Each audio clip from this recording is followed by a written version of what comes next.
देखो बेटा हुण गल नूं सुनो। मैं थानू जिहड़ी गल दस रहा कि पहली नज़र च जल्दबाजी च देखण च तां इदां लगना थानू कि ये दोनों वेलोसिटीज बराबर है ना। वेलोसिटीज नहीं बराबर, स्पीड्स बराबर है दोनों। चाहे ए स्पीड है और चाहे वो स्पीड है, दोनों की वैल्यू 5 मीटर पर सेकंड है। स्पीड सेम है दोनों की। तो यू की वैल्यू दोनों केसिस दे विच की है,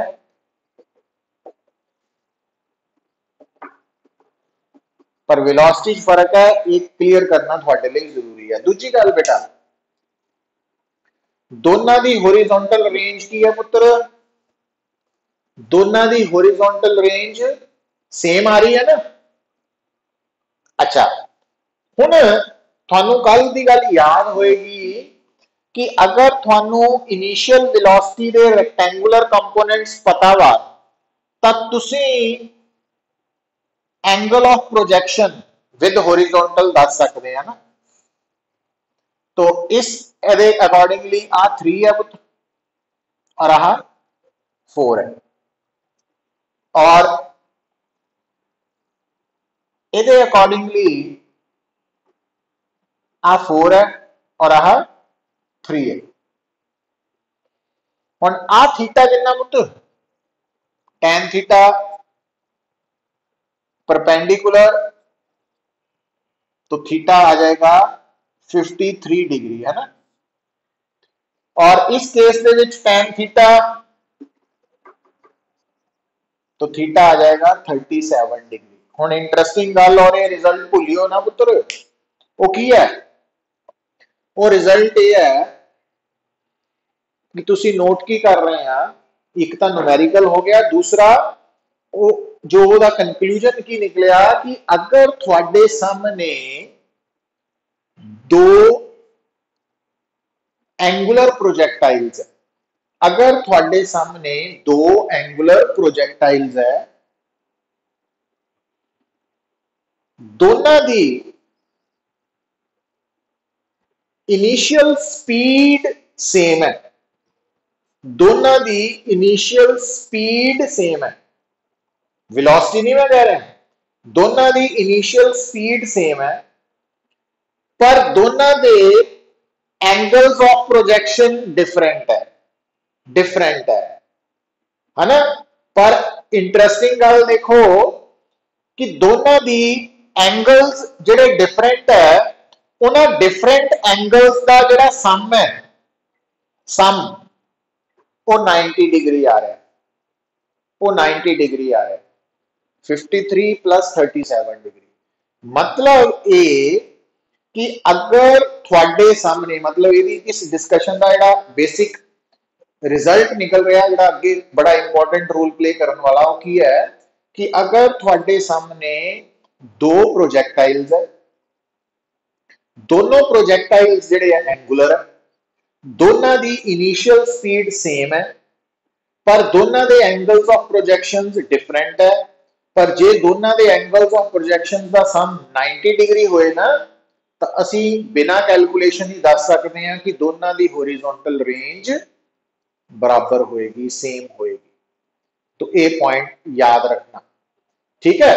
तो एदा मतलब हुण इहनूं गल नूं इदां भी समझो ना, इहनूं इदां कह सकते हैं कि अगर आ एंगल थीटा वा 53 डिग्री, तो आ एंगल थीटा 37 डिग्री है, तो दोनों थीटा थीटा जे लिखांगे तो गलत फहमी हो जाएगी। तो आप की कह सकते हैं कि अगर ये एंगल थीटा, तो दूजा एंगल की होना चाहिए 90 माइनस थीटा। चेक कर लो, क्योंकि आ 53 डिग्री है, तो आ कितना आ रहा है 90 माइनस 53, 37 डिग्री है ना। तो आ वाला जो एंगल है, इनू आप अल्फा का नाम दे देंगे ना, कि थीटा और अल्फा का सम 90 होना चाहिए। तो इसका मतलब अल्फा की लिख सकते हैं 90 माइनस थीटा। तो हुण इत्थों आप एक रिजल्ट बना रहे हैं, वो रिजल्ट की बन रहा कि अगर थोड़े सामने दो एंगुलर प्रोजेक्टाइल्स है, दोनों दी स्पीड ऑफ प्रोजेक्शन सेम है, पर एक एंगल बना रहा थीटा विद हॉरिजॉन्टल, दूजा बना रहा angle 90 minus theta with horizontal, तो दोनों दी होरिजोनटल रेंज सेम होएगी। और वो प्रूव हो भी चुका मैथमेटिकली, पर ये रिजल्ट भुलना नहीं। तो ये अज तो बाद याद रखना, इनू अंडरलाइन कर लेना। तो यदा मतलब मैं जे अज तो बाद थानू एक स्टेटमेंट लिखावा, डिक्टेट करा कि दो एंगुलर प्रोजेक्टाइल्स है, दोनों। हाँ जी पुत्र।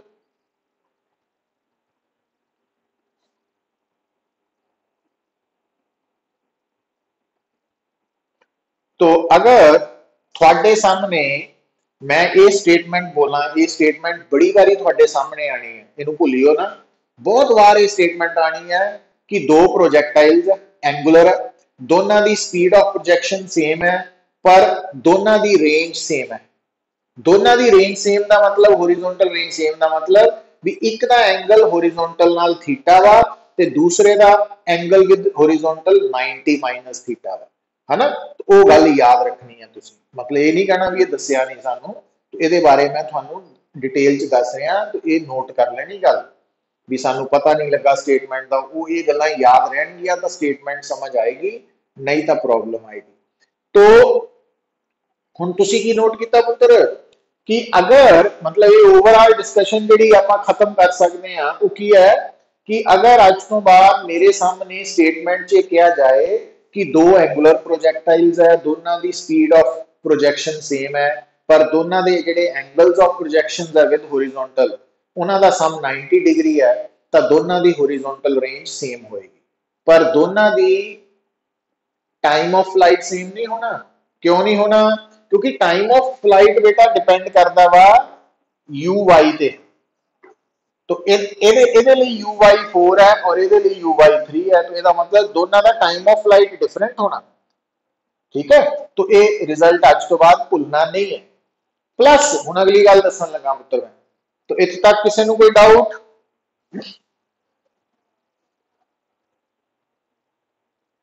हाँ, तो अगर मैं थानू कहा, ठीक है, हुण ये गल नूं नोट कर लो,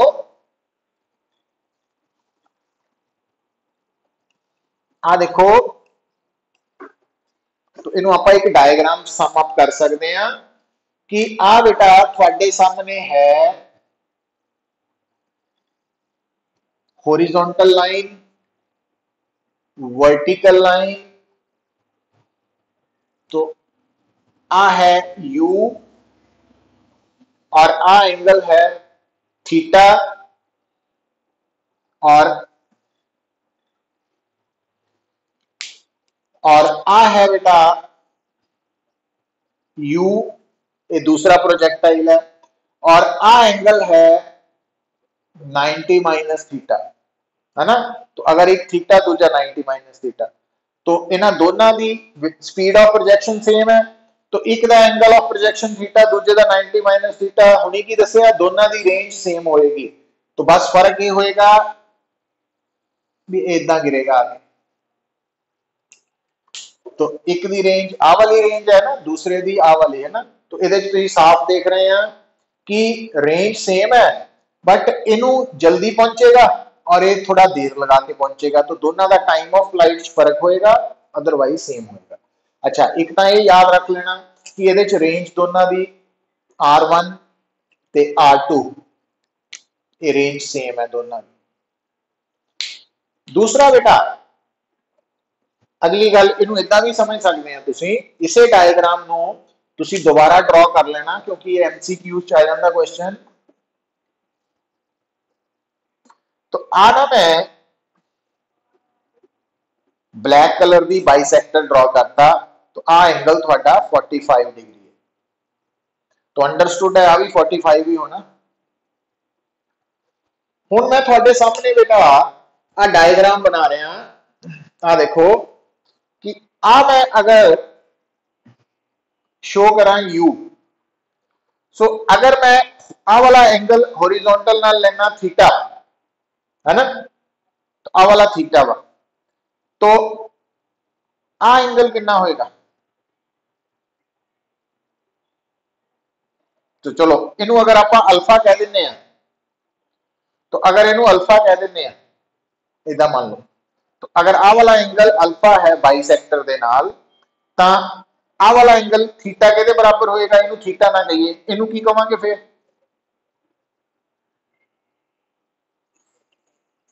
45 माइनस अल्फा। अच्छा है ना। और आ है दूसरा प्रोजेक्टाइल। तो अगर आ एंगल अल्फा है बाइसेक्टर नाल, तो फिर होरिजोनटल नाल आ एंगल कितना होएगा?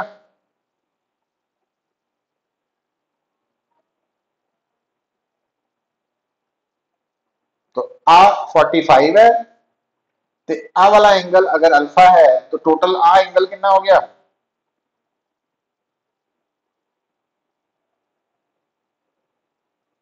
नजर आ रहा पुत्र तुहानू? हाँ 45 प्लस अल्फा आ वाला एंगल जड़ा ना, क्योंकि ਉਹਦੇ ਵਿੱਚ आ डॉटेड वाला एंगल भी आ गया 45 ਤੇ प्लस आ वाला एंगल अल्फा, तो ये बन जाना 45 प्लस अल्फा। अच्छा हुण तुसी नोट की कर रहे हैं बेटा, ਜਿਹੜਾ आ ब्लू कलर वाला प्रोजेक्टाइल है ਤੇ ਜਿਹੜਾ रेड कलर वाला प्रोजेक्टाइल है, दोनों की इनिशियल स्पीड कितनी है? u बराबर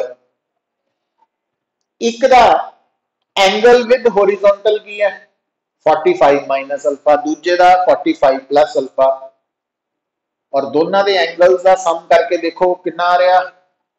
90 डिग्री आ रहा।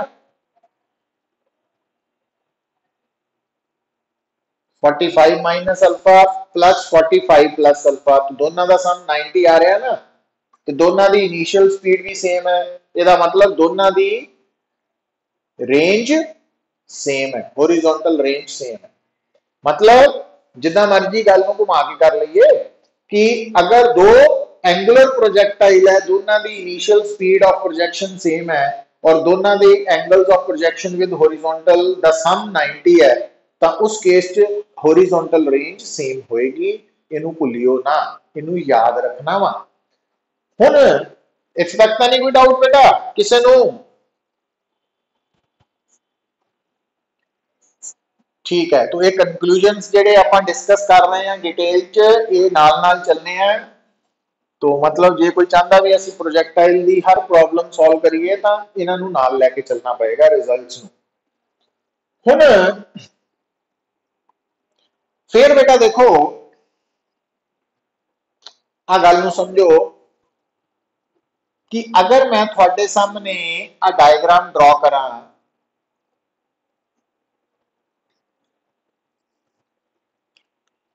और इस डायग्राम दे विच जो प्रोजेक्टाइल है उदी स्पीड ऑफ प्रोजेक्शन u है, और वो होरिजोनटल दे नाल अगर एंगल बना रहा थीटा, तो इस केस च ux की वैल्यू कितनी होएगी बेटा? u cos थीटा, ते uy की वैल्यू होएगी u sin थीटा, ते रेंज कितनी आएगी? 2ux uy bye g। हुण आ है 2, ux की जगह आप की लिख सकते हैं u cos theta, u sin theta uy की जगह लिखा जा सकता है g, u into u square, बाकी की बचा बेटा 2 sin थीटा cos थीटा लिख सकते हैं बेटा, ये रेंज है। और range u square by g into sine 2 theta, क्योंकि साइन 2 थीटा नूं असीं 2 साइन थीटा cos थीटा लिखते हैं ना, ये आपां शुरू च आइडेंटिटीज दसियां सीगियां, हुण ओहदी लोड़ पई, सानूं जरूरत पई कि 2 sine theta cos theta sine 2 theta है, मतलब अगर थीटा 30 डिग्री है तो sine 2 theta mean sine 60 degree हो गया। तो आ पॉइंट आ गया।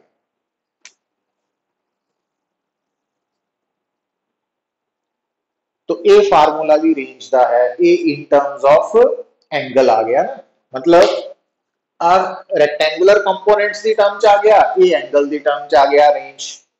तो दोनों फार्मूलाज जेडे आ टिप्स से चाहिए थोड़े, ताकि आप प्रॉब्लम नूं सॉल्व कर सकिए ना। तो ऑन द स्पॉट तुसी यू एक्स की वैल्यू यू वाई की value in terms of u sine u cos लिख सकते हैं। तो ये पॉइंट क्लैरिटी होनी जरूरी है। हुण ये जिहड़ा फार्मूला मैं लिखिया ये क्यों लिखिया ना, एक तो ये न्यूमेरिकल च यूज होना इस करके है। दूसरा बेटा ये एक गल नूं सुनो, अगर मान लो हुण ध्यान नाल गल सुनियो, अगर मान लो तुसी एक ग्राउंड पहुंच गए है ना, काफी खुला मैदान है, उत्थे पहुंच के तुसी बहुत सारिया थोड़े कोल बॉल्स है ना, बड़िया 10 12 15 बॉल्स है थोड़े कोल, तुसी अपने कोल वो बॉल्स रख लईयां। हुण तुहानू मैं कहा कि पहली बॉल नू थ्रो करो विद स्पीड यू, पर जिहड़ा एंगल विद होरिजोंटल है वो कितना रखना बेटा, तुसी वो रखना 10 डिग्री। मतलब जदों तुसी पहली बॉल नू थ्रो करना तो उस बॉल नू थ्रो करन वाली स्पीड यू है और एंगल विद होरिजोंटल 10 डिग्री है। तो तुसी की नोट करोगे, वो बॉल कुछ दूर जाके गिरेगी, जिथे गिरेगी वो होरिजोंटल रेंज है, तो वो आप नोट कर सकते हैं ना। तो वो आप नोट कर ली। फिर मैं क्या, सैकेंड बॉल नू थ्रो करो। सैकेंड बॉल नू थ्रो करन लगे फिर की इंस्ट्रक्शन है कि इनू थ्रो करन लगे जिहड़ी स्पीड ऑफ प्रोजेक्शन है वो यू ही रखनी है, वो नहीं बदलनी भी जिन्नी जोर नाल आपां सुटनी है यू, उस यू ही है। हाँ, जिहड़ा एंगल है उन्होंने हुण 20 कर देना, 20 डिग्री विद होरिजोंटल, फिर कुछ दूर जाके गिरेगी। फिर मैं क्या थर्ड टाइम की करना, यू नू सेम रखना बट एंगल नू हुण 30 डिग्री कर दो। फोर्थ टाइम क्या भी यू सेम ही रखना बट एंगल नू 40 डिग्री कर दो। फिर पंजवीं बार क्या कि एंगल नू 45 डिग्री कर दो, 50 डिग्री कर दो, है ना, 55 कर दो, 70 कर दो, 80 कर दो एंड सो ऑन। हुण बेटा जिहड़ी गल ऑब्जर्व करन वाली होएगी कि इन्हां सारे केसिस अगर सानू कोई पूछे कि सारे केसिस दे विच असीं जिहड़ियां बॉल्स थ्रो कीतियां उन्हां दी स्पीड ऑफ प्रोजेक्शन तां सेम सी, पर एंगल्स ऑफ प्रोजेक्शन डिफरेंट सीगे विद होरिजोंटल। कोई 10 डिग्री है, किसी 20 है, 25 है एंड सो ऑन। तां वो किहड़ा एंगल होएगा जिस एंगल दे लई बॉल मैक्सिमम दूर जाके गिरेगी, है ना। मतलब वो किहड़ा केस होएगा जदों रेंज मैक्सिमम होएगी।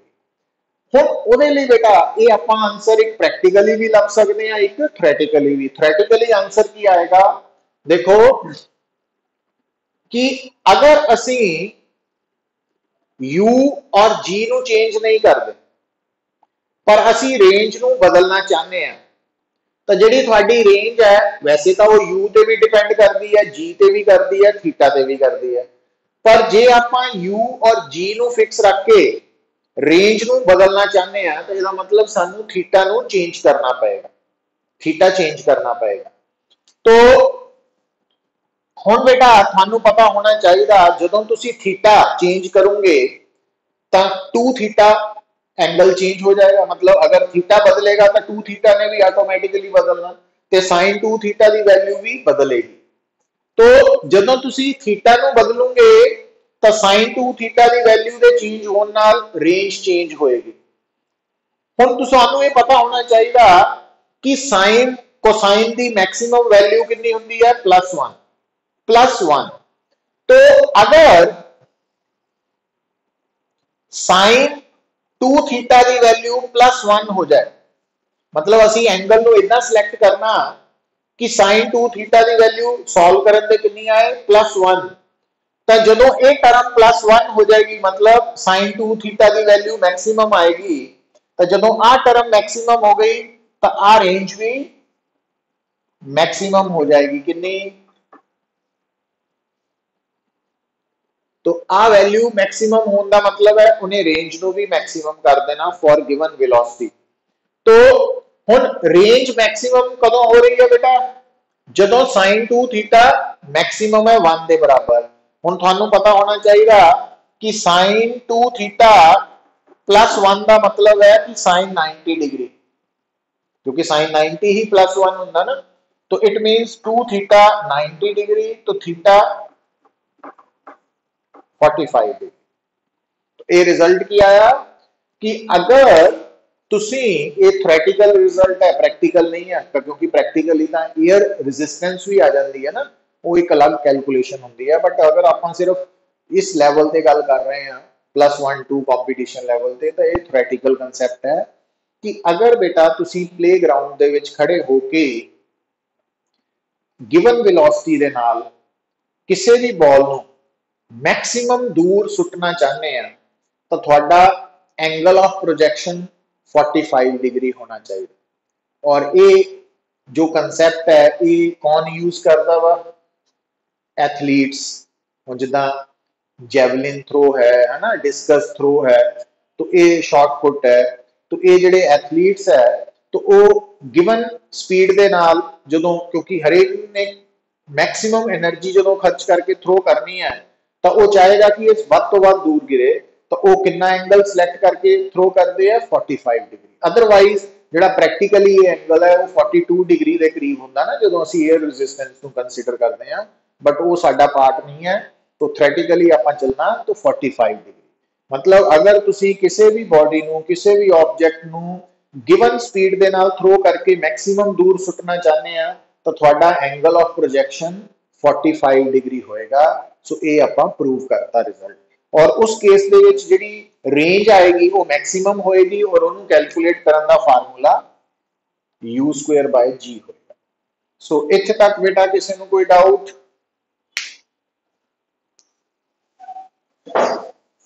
मायशा,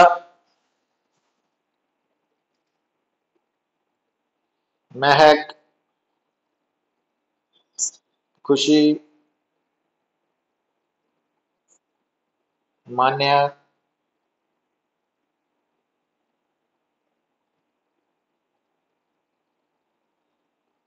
लाव्या, भाव्या,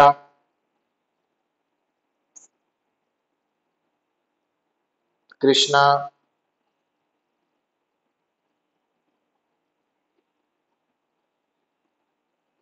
रक्षित। समझ आ रही है तेनू रक्षित?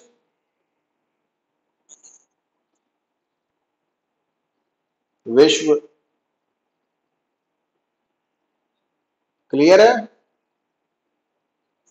गर्व, चित्राक्ष,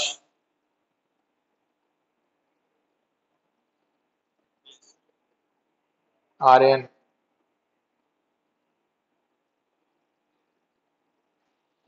गर्व तू आज जाना सी?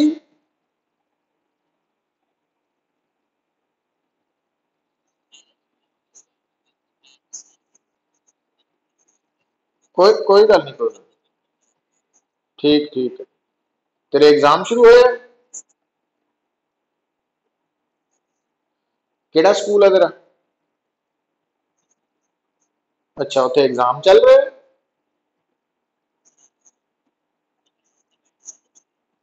अच्छा, +1 दे? ठीक है। नैक्सट देखो बेटा, जदों तुसी होरी अपना एंगुलर प्रोजेक्टाइल की गल कर रहे हैं ना, तो आपां ये बेटा आर्टिकल है इनू पार्ट्स दे विच डिस्कस कर रहे हैं कि एक तो आपां कल डिस्कस किया सीगा कि एंगुलर प्रोजेक्टाइल च बॉडी की जिहड़ी पाथ फॉलो करेगी ऑब्जेक्ट वो पैराबोलिक होएगा। और दूसरा बेटा ये टाइम ऑफ फ्लाइट नू कैलकुलेट करने का फार्मूला, ये होरिजोनटल रेंज नू कैलकुलेट करने का फार्मूला डिस्कस करता। फिर आपां ये देखिया कि जिहड़ी होरिजोनटल रेंज है वो किहड़े एंगल लई मैक्सिमम होएगी, तो वो मैक्सिमम होएगी 45 डिग्री। ठीक है। तो अगर सानू कोई स्टेटमेंट च बोले कि particle is thrown in such A way that it's horizontal range is maximum, ਇਹਦਾ मतलब उस स्टेटमेंट ਦੇ ਵਿੱਚ ਜਿਹੜਾ एंगल ऑफ प्रोजेक्शन है ना वो 45 डिग्री गिवन है। तो वो समझ जाना तुसी, है ना। अगर वो कहे रेंज इज मैक्सिमम तो वो क्लैरिटी होनी चाहिए है। और मैक्सिमम रेंज का फार्मूला u² बाय g है ना, तो वो समझ होनी चाहिए है। और दूजी गल बेटा आपां ये भी देखिया वा कि अगर दो प्रोजैक्टाइल्स थ्रो किए जान, है ना, और दोनों की स्पीड बराबर होए बट एंगल्स विद हॉरिजॉन्टल अलग होन, पर अगर उन्होंने दोनों एंगल्स का सम 90 डिग्री आ रहा तो रेंज सेम होएगी, ये ख्याल रखना। हुण इत्थे तक तो किसी को कोई डाउट नहीं है। हाँ, हुण देखो बेटा, अगर थानू बोलिया जाए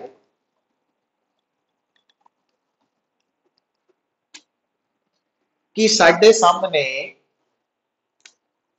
आ दो बेटा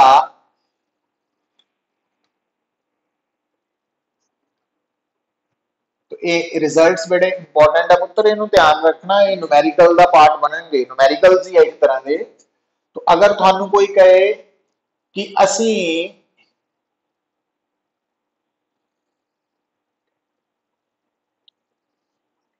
फर्स्ट पार्टिकल नू थ्रो किया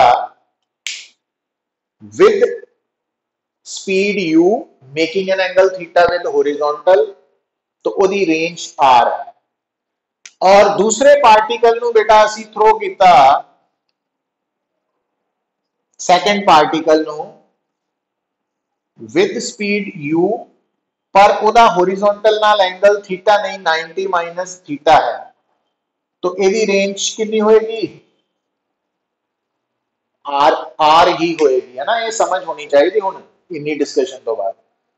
दोनों की रेंज सेम है और रेंज निकाल सकते हैं बेटा, तो रेंज का फार्मूला तुसी u स्क्वायर साइन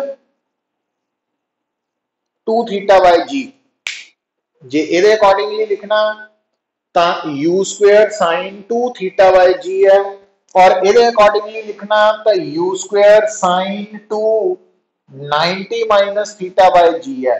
हुण पहली नजर से अलग नजर आते ना तुहानू, पर थानू हुण इत्थे साइन 180 डिग्री माइनस 2 थीटा, ते हुण थानू इत्थों याद आना चाहिए, है ना, ट्रिग्नोमेट्री के रिजल्ट्स कि जेड़ा साइन 180 डिग्री माइनस 2 थीटा दी वैल्यू ते साइन 2 थीटा दी वैल्यू सेम होती है ना, तो ये रिजल्ट्स जेड़े है मैथमेटिक्स के वो थोड़े कम आने हैं, तो उस करके है। तो आ थोड़ा रेंज है, पर जिहड़ी इहदी टाइम ऑफ फ्लाइट की वैल्यू है वो डिफरेंट है। हुण टाइम ऑफ फ्लाइट को कैलकुलेट करने का फार्मूला तो 2u/g हुंदा कुछ, है ना। हुण थोड़ा जा देखो, जेड़ा आ वाला टाइम ऑफ फ्लाइट है वो बन जाएगा 2, हुण क्या इस केस च बेटा u/y दस सकते हैं तुसी, तो देखो ux u cos थीटा और uy u sin थीटा, तो ਇਹਦਾ मतलब इस केस ਦੇ ਵਿੱਚ t1 ਦੀ वैल्यू की आ जाएगी 2 by g और uy की जगह पे ਆਪਾਂ u sin थीटा लिख लिया। अच्छा हुण ਇਹਦੇ ਕੋਲ आ जाओ, इस केस ਦੇ ਵਿੱਚ ux की वैल्यू की है इस तरफ u cos 90 माइनस थीटा, ते cos 90 minus theta sin theta हुंदा पुੱਤ, ते uy की value u sin 90 minus theta है ना, तो u cos उल्टा हो जाना ना।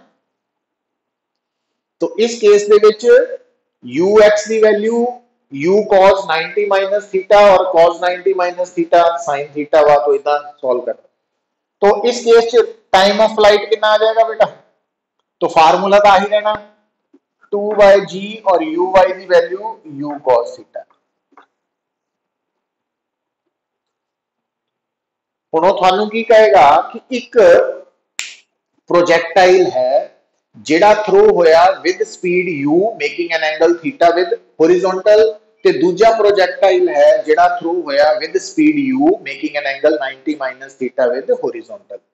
तो उथों समझ गए कि दोनों की रेंज बराबर है, प्लस पर दोनों के टाइम ऑफ फ्लाइट्स बराबर नहीं है, वो आप निकाल रहे। हुण की कहेगा, वो कहेगा find the relation between find the relation between T1, T2 and R. T1, T2 और R का रिलेशन की है ना। तो इस केस च बेटा T1 और T2 और R का रिलेशन जो ਅਸੀਂ ਇਹ एक्चुअली MCQ ਚ ਤਾਂ ਆਪਸ਼ਨ ਦਿੱਤੀ ਹੋਏਗੀ। तो नॉर्मली ਜਿਹੜਾ T1 T2 ਦਾ ਰਿਲੇਸ਼ਨ ਆਏਗਾ ਉਹ ਕੀ ਆਏਗਾ कि T1 T2 ਦਾ प्रोडक्ट निकालना, प्रोडक्ट होएगा। ਹੁਣ T1 और T2 ਦਾ प्रोडक्ट क्योंकि ऑप्शन च लिखा होएगा ना, पता लग जाना भी T1 T2 एडिशन फॉर्म च है कि सबट्रैक्शन च है कि प्रोडक्ट फॉर्म च है। तो नॉर्मली ये प्रोडक्ट फॉर्म च होएगा। तो हुण बेटा T1 की वैल्यू और T2 की वैल्यू पुट करिए 2u sin theta by g 2u cos theta by g। ठीक है, तो आ तो u स्क्वायर हो गया ना, 2 आ वाला 2 और आ वाले 2u, ये हो गए 2u स्क्वायर। ते आ बचे 2 sin थीटा cos थीटा नु लिखता ਆਪਾਂ sin 2 theta bye g and g। इन्हें मैं जान के नहीं मल्टीप्लाई किया। वो क्यों नहीं किया? क्योंकि आ जो फार्मूला है आही है ना रेंज। तो यदा मतलब T1 T2 की वैल्यू 2R बाय G है।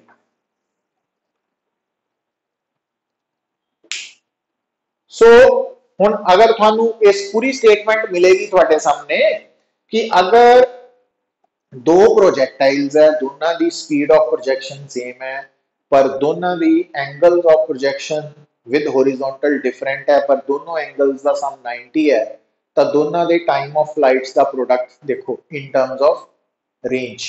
तो उस केस पहला रेंज लिखी, फिर टाइम ऑफ फ्लाइट्स निकाले, फिर दोनों का प्रोडक्ट लिया, तो जो आंसर आ गया तो आ रिलेशन आ गया ना। और वो 4 ऑप्शन प्रेजेंट होएगा, वो टिक हो जाएगा।